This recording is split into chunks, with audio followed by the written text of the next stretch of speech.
الله إن كنتم صادقين فإن لم تفعلوا ولن تفعلوا فاتقوا النار التي وقودها الناس والحجارة أعدت للكافرين. قال النبي صلى الله عليه وسلم الدين النصيحة. آمنت بالله صدق الله العظيم وصدق رسوله النبي الكريم ونحن على ذلك من الشاهدين والشاكرين والحمد لله رب العالمين.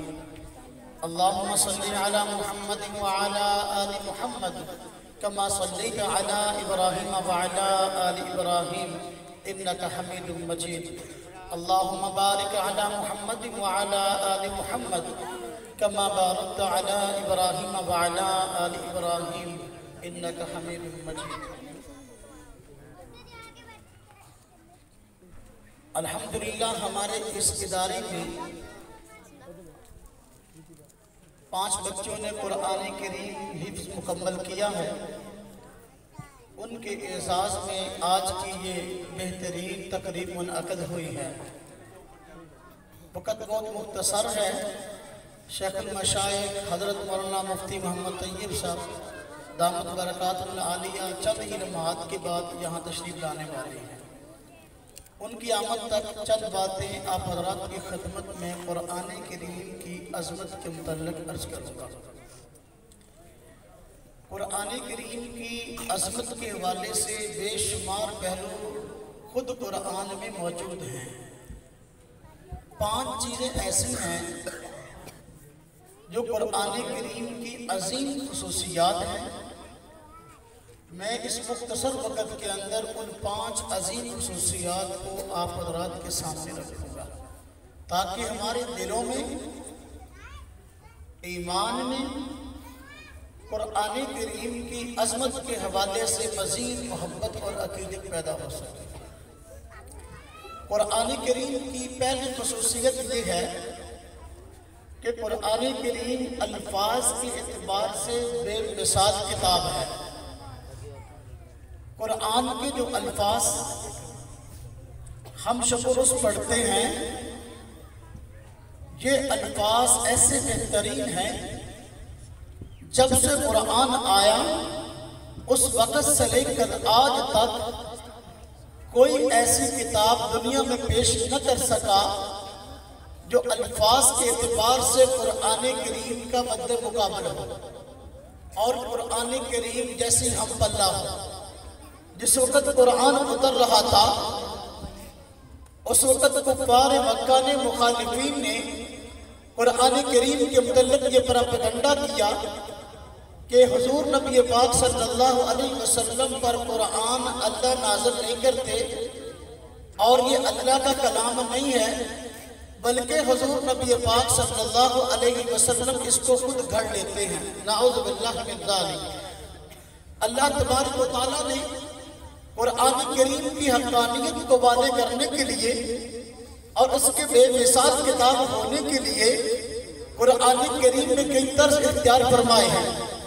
اللہ پاک نے مخالفین کو یہ بات کہی اگر قرآن واقعی اللہ کی کتاب نہیں ہے اور تم کہتے ہو کہ حضور اس کو خود گھڑ لیتے ہیں.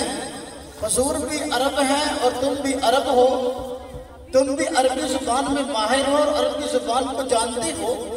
اگر قرآن اللہ کی کتاب نہیں ہے تو تم سب کو مخاطب کر کے یہ دعوت دی جاتی ہے کہ سب لوگ مل کر قرآن کریم جیسی کتاب پیش کر کے دکھا دیں. اگر تم سب مل کر قرآن کریم جیسی کتاب مل کر دکھائیں گے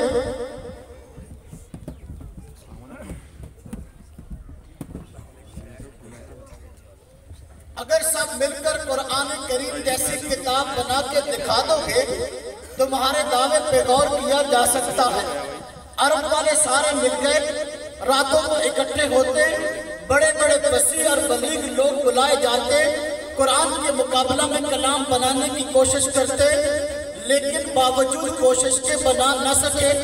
اللہ تبارک و تعالیٰ نے قرآن کریم میں پہلے بھی فرما دیا تھا لا یاتون بمثلہ کہ لوگ ایڑی چوٹی کا زور لگا لیں قرآن کریم جیسی کتاب پیش نہیں کر سکتے۔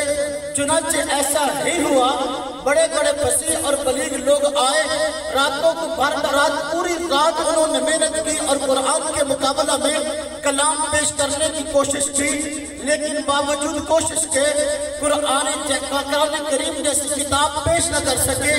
اللہ تبارک و تعالیٰ کی کہی ہوئی بات، اللہ پاک کی فرمائی ہوئی بات اپنی جگہ حق ثابت ہوئی کہ قرآن الفاظ کے اعتبار سے بے مثال کتاب ہے۔ اللہ تبارک و تعالیٰ نے اور مسلمانوں نے جب یہ چیز دیکھ لی کہ کفار باوجود کوشش کے قرآن کریم جیسی کتاب پیش نہیں کر سکے، اللہ تعالیٰ نے ان کو مزید ذلیل کرنے کے لیے، قرآن کے مخالفوں کو مزید اپنے اس موقع پر کمزور ثابت کرنے کے لیے اللہ پاک نے قرآن میں ارشاد فرمایا، اگر تم کہتے ہو قرآن اللہ کی کتاب نہیں ہے تو تم بھی سارے اکٹھے ہو جاؤ، پوری کتاب پیش نہیں کر سکتے تو قرآن کریم جیسی 10 سورتیں بنا کے پیش کر دو۔ قرآن کریم میں 114 سورتیں ہیں، اب پورے قرآن کا مطالبہ نہ کیا گیا کہ ایک جیسی مکمل کتاب پیش کرو، اب مطالبہ یہ تھا قرآن کریم جیسی 10 سورتیں بنا کے پیش کر دو۔ کفار نے دیکھا کہ اب مطالبہ بہت تھوڑا ہے، 10 سورتوں کا مقابلہ ہے، باوجود کوشش کے 10 سورتیں بھی بنا کے پیش نہ کر سکے۔ قرآن کا اللہ کی کتاب ہونا، اللہ کا کلام ہونا ثابت ہو گیا۔ جب دیکھا کفار مکہ مقابلے سے گریز کر رہے ہیں، لیکن پھر بھی پراپیگنڈے کو نہیں چھوڑتے، قرآن نے ان کو مزید ذلیل کرنے کے لیے ایک چیلنج کیا کہ دیکھو قرآن کریم کی اگر 10 سورتیں بھی پیش نہیں کر سکے تو پھر سارے عرب والے مل جاؤ، قرآن کے مقابلے میں صرف ایک سورت بنا کے پیش کر دو۔ فرمایا وَإِن كُنتُمْ فِي رَيْبٍ مِّمَّا نَزَّلْنَا عَلَىٰ عَبْدِنَا، اگر تم کو شک ہے اس قرآن کے متعلق، اس کلام کے متعلق جو ہم نے اپنے بندے حضور صلی اللہ علیہ وسلم پہ نازل کیا، فَأْتُوا بِسُورَةٍ مِّن مِّثْلِهِ، تو پھر چھوڑو پورے قرآن کو، چھوڑو 10 سورتوں کو، قرآن کریم جیسی صرف ایک سورت بنا کے پیش کر دو۔ فرمایا وَادْعُوا شُهَدَاءَكُم مِّن دُونِ اللَّهِ، عرب والے بھی مل جاؤ، عرب والے سارے ملنے کے ساتھ ان اپنے معبودوں کو بھی ملا لو جن کی تم عبادت کرتے ہو، اللہ کو چھوڑ کر جن کے نظریات میں ان کو شریک کرتے ہو ان کو بھی ملا لو، اور ایک سورت قرآن کریم جیسی بنا کے پیش کر دو۔ مکہ کے کافروں نے بڑی کوشش کی، بڑی بھاگ دوڑ کی، اب 10 سورتوں کا مقابلہ نہیں ہے بلکہ مقابلہ تو صرف ایک سورت کا رہ گیا۔ اگر ہم ایک سورت بنا کے پیش کر سکتے ہیں تو پھر قرآن کا چیلنج ٹوٹ جائے گا، ساری زندگی لگے رہے لیکن قرآن کریم جیسی ایک سورت بھی بنا کے پیش نہ کر سکتے۔ اس سے قرآن کا اللہ کا کلام ہونا لوگوں کے دلوں میں راسخ ہو گیا۔ کفار مکہ کے پراپیگنڈے اپنی خاک ہو گئے۔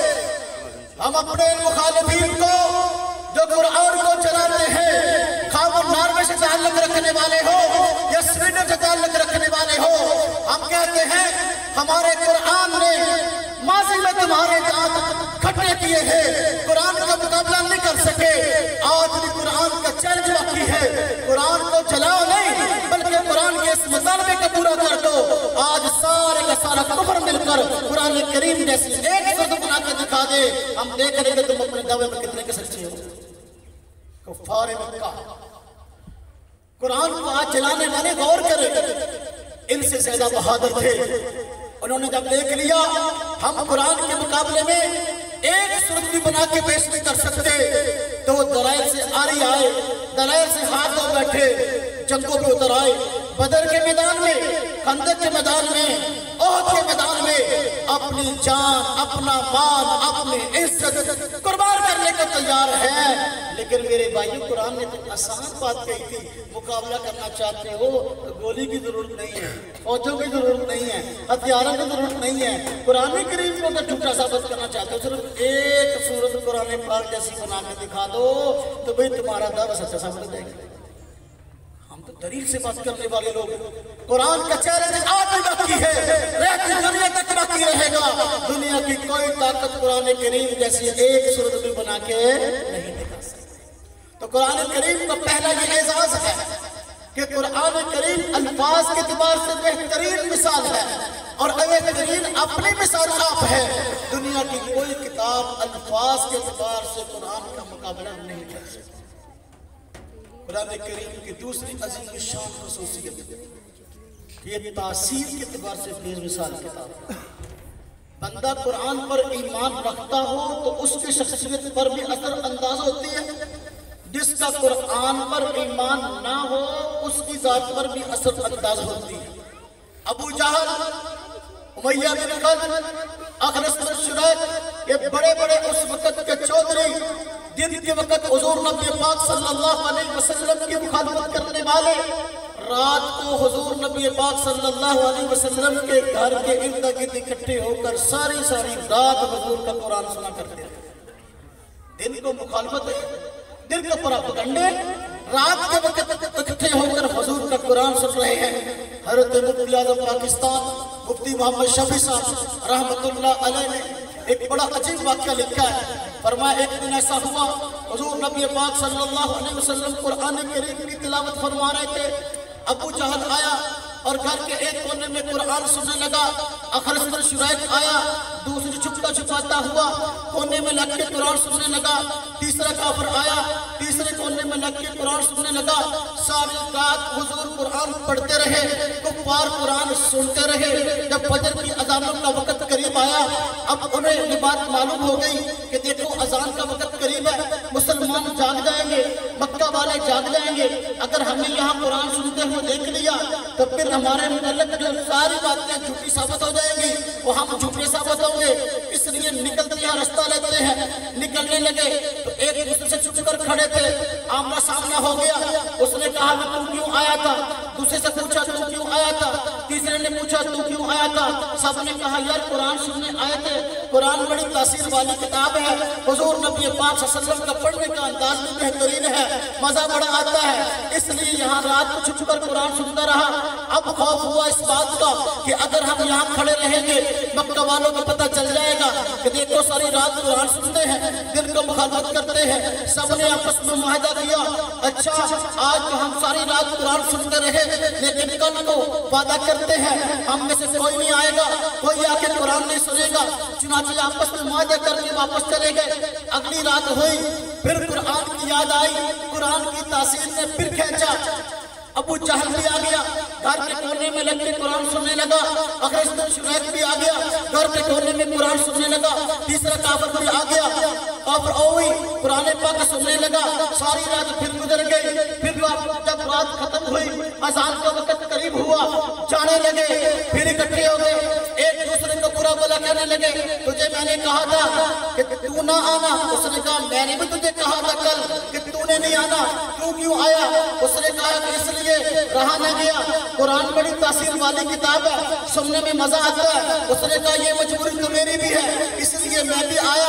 چنانچہ تینوں آپس میں پھر اکٹھے ہوئے، پھر معاہدہ کیا کل کو ہم میں سے کوئی نہیں آئے گا، لیکن تیسرا دن پھر آیا، تیسرے دن پھر قرآن سننے کے لیے جمع ہو گئے۔ میرے بھائیو یہ قرآن کریم ہے، تاثیر سے بے مثال کتاب ہے۔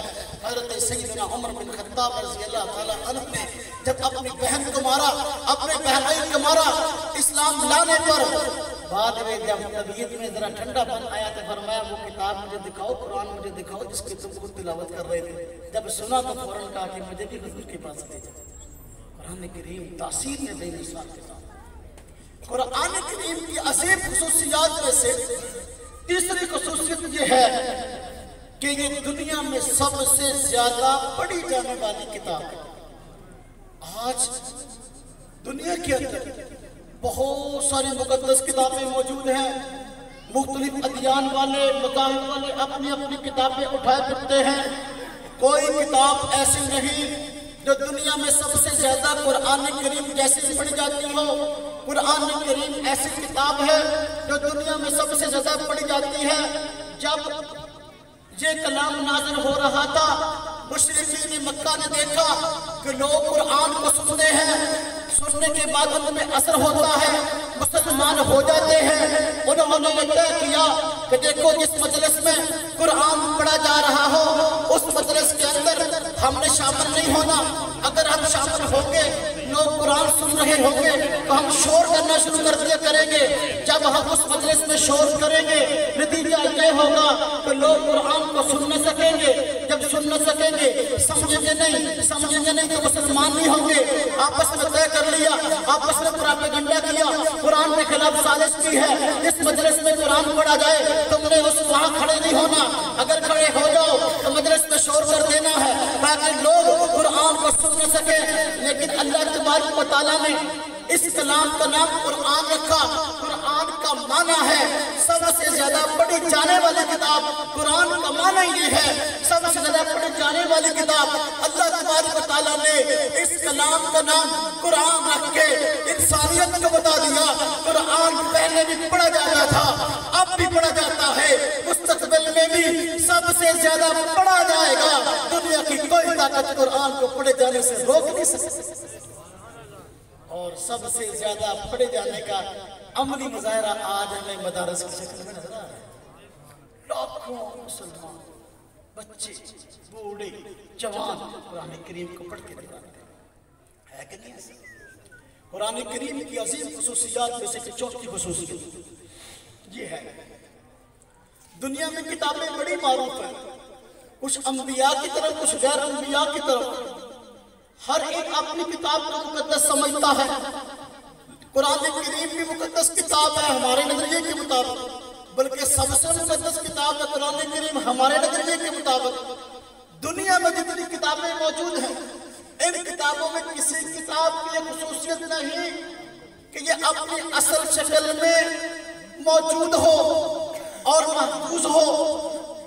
تورات کے ماننے والے اور اس کو آخری کتاب سمجھنے والے موجود، انجیل کو ماننے والے اس کو آخری کتاب سمجھنے والے موجود، گیتا کو ماننے والے اس کو مقدس کتاب سمجھنے والے موجود، گرنتھ کو ماننے والے اس کو مقدس کتاب سمجھنے والے موجود.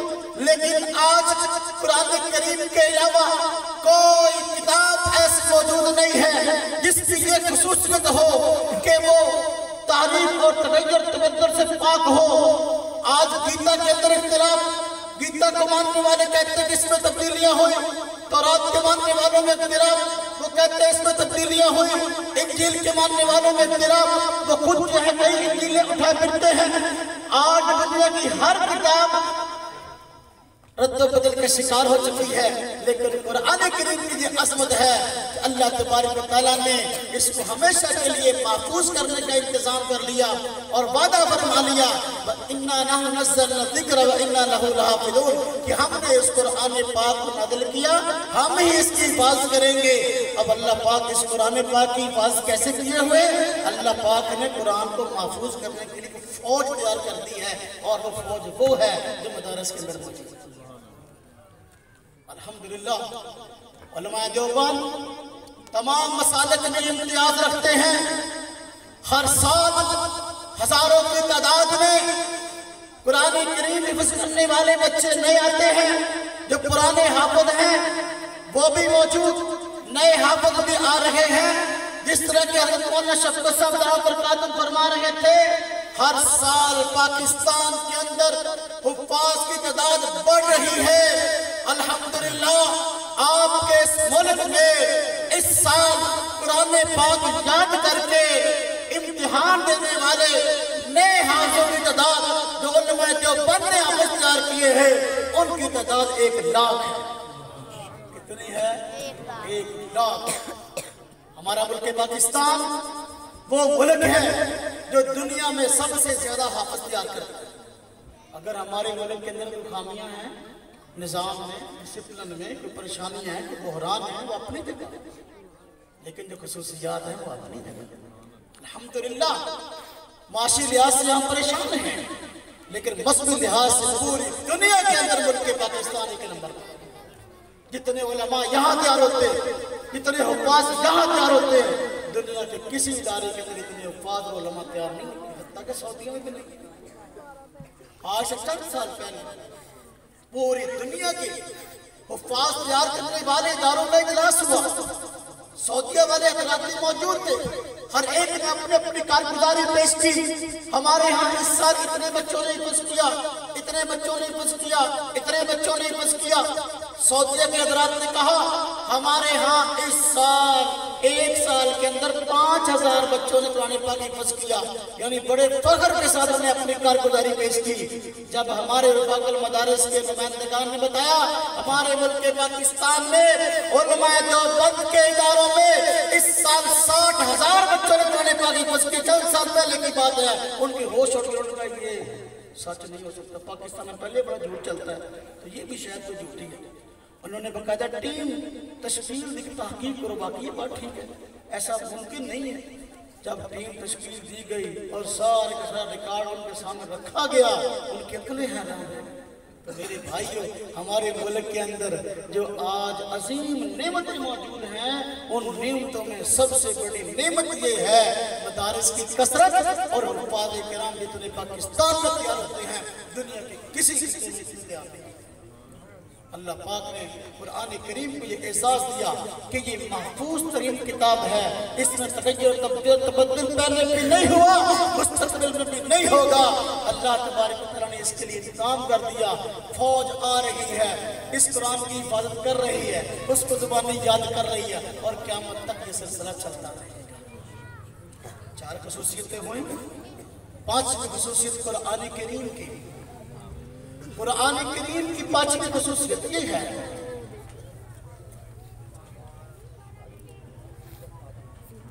قرآن کریم کی 5ویں خصوصیت یہ ہے کہ قرآن کریم جدید علوم کے اعتبار سے ایک بے مثال کتاب ہے۔ جدید علوم کی بانی کہہ لیں، مربی کہہ لیں، رہنما کہہ لیں، یہ عظیم کتاب ہے۔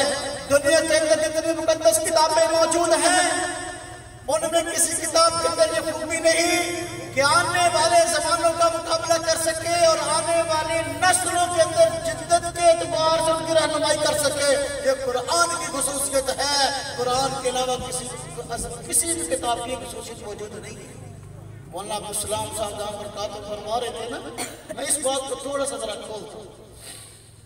ایک بندہ مجھے کہنے لگا دنیا بڑی ترقی کر گئی، مولویوں تم یہی بیٹھے چٹائیوں پر بے قرآن پڑھنے والے، کیا ترقی اسلام نے کی؟